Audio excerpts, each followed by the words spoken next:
I want to spend some time talking tonight about American militarism, and specifically how that has evolved over the last 30 years, um, and why understanding that evolution is really essential for defending democracy today in America. Um, because the stakes are high, right? We've got rising political violence, we've got heavily armed extremist groups. We've got exponential growth in active shooter events, as well as ICE and military deployments across America in American cities. Um, and I would trace it all back to the events of Waco, Texas in 1993. And if you recall, there was a religious sect called the Branch Davidians, led by David Koresh, um, who were stockpiling weapons on their property. And the ATF went to serve a warrant for alleged weapons violations. A gunfight ensued, and that led to a 51-day standoff where 76 people, including women and children, were killed. And that became sort of a clarion call for the American militia movement at the time, to the point where just a couple of years later, the Oklahoma City bombings that were carried out by uh, uh, Terry Nichols and oh, forgive me, the other guy the main guy who did it. They said that the Oklahoma City bombing. Oh, Timothy McVeigh. Thank you. Yeah. So Timothy McVeigh and Terry Nichols, they said that bombing was a direct response to the events at Waco, Texas. So these events became foundational myths for the modern right-wing militia movement, right? They framed these events not as tragedies caused by extremists, but as proof that the federal government was the enemy. They were instances of federal overreach and federal tyranny. So this really helped galvanize the informal militia networks at the time, paramilitary training groups, survivalist circles, preppers, white supremacist organizations. And it really gave them a unifying ideology and a shared grievance. And this era really set the cultural and rhetorical template for the modern government tyranny narrative. Then came the event that fundamentally reshaped American militarism. As you all know, 9/11 shifted militarism from the fringes to the center of national identity. There was a massive expansion of federal security agencies. The military budget exploded, and we saw domestic law enforcement being militarized, given military gear like MRAPs, all the tactical gear, and the normalization of special operations tactics. And so this led to a cultural saturation of movies, video games, TV, advertising, really a society that increasingly valorized armed response and kinetic force. So the GWAT normalized a permanent state of war footing at home and abroad. And the militia movement learned from this. The GWAT era popularized the AR-15 platform amongst civilians.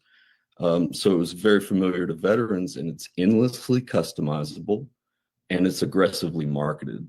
You know, today there's as many AR manufacturers in America as there are grains of sand on the beach. And this rifle has become not just a tool, it has become an identity marker for right-wing gun culture, a symbol of belonging to a certain political tribe.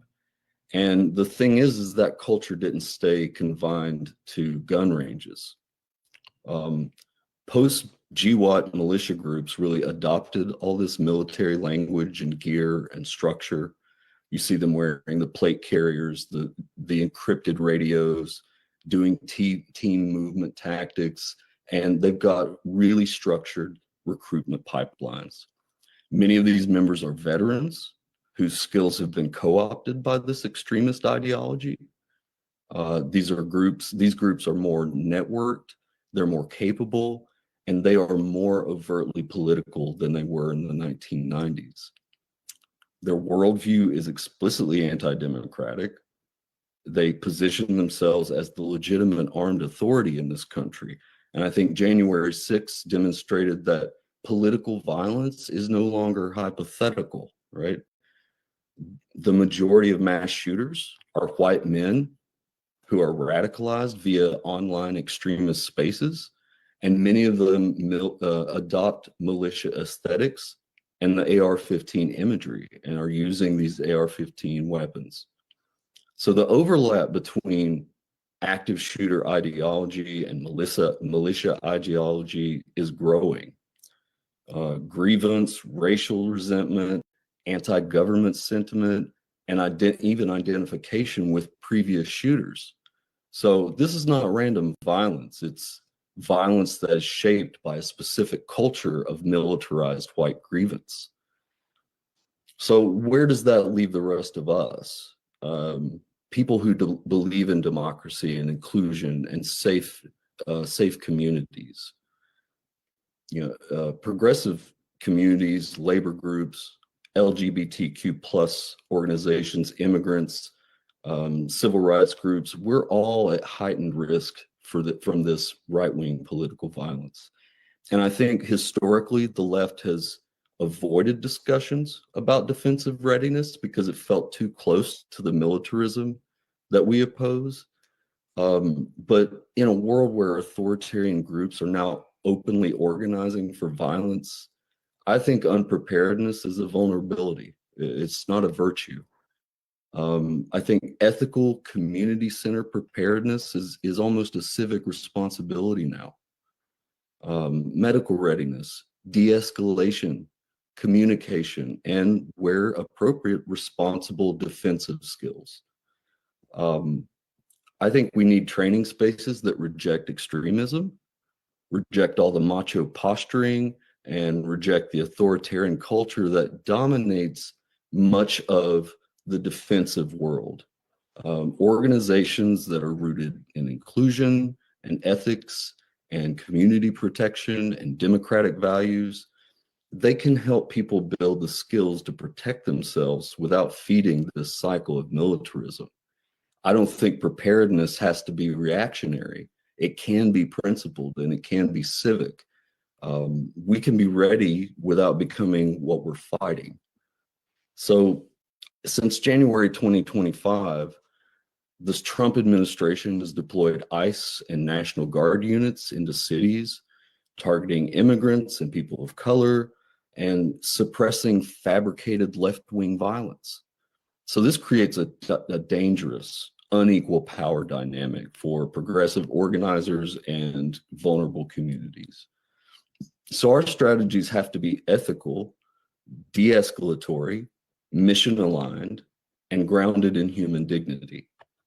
So we all know that institutions can act unjustly, even when individual officers or soldiers are not personally malicious.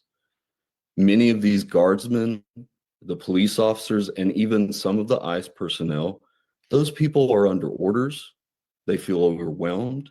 They're often poorly trained, and often they feel conflicted about the missions they've been given. So recognizing that complexity helps preserve our moral clarity and reduces the risk of escalation. I've got a personal experience with this. Back in 2008, I was a member of Iraq Veterans Against the War. And we decided that we were going to lead a march on the 2008 Democratic National Convention that year when Obama was accepting the nomination from the party. And we marched to the Pepsi Center in Denver, Colorado, which is where they were having the event. We had about 50 IVAW members, all in uniforms, veterans in uniform, at the front of the march leading it. And it led into a really tense standoff with police. We were marched right up to a police line. They were all wearing full tactical gear. They had all of the weapons. They had cranes that had raised sniper platforms up above us. So they were trained on us. And so I huddled with some of the other leaders in our group to talk about what we do. And so we decided, since I had been calling cadence for the march throughout the route, so I had the bullhorn.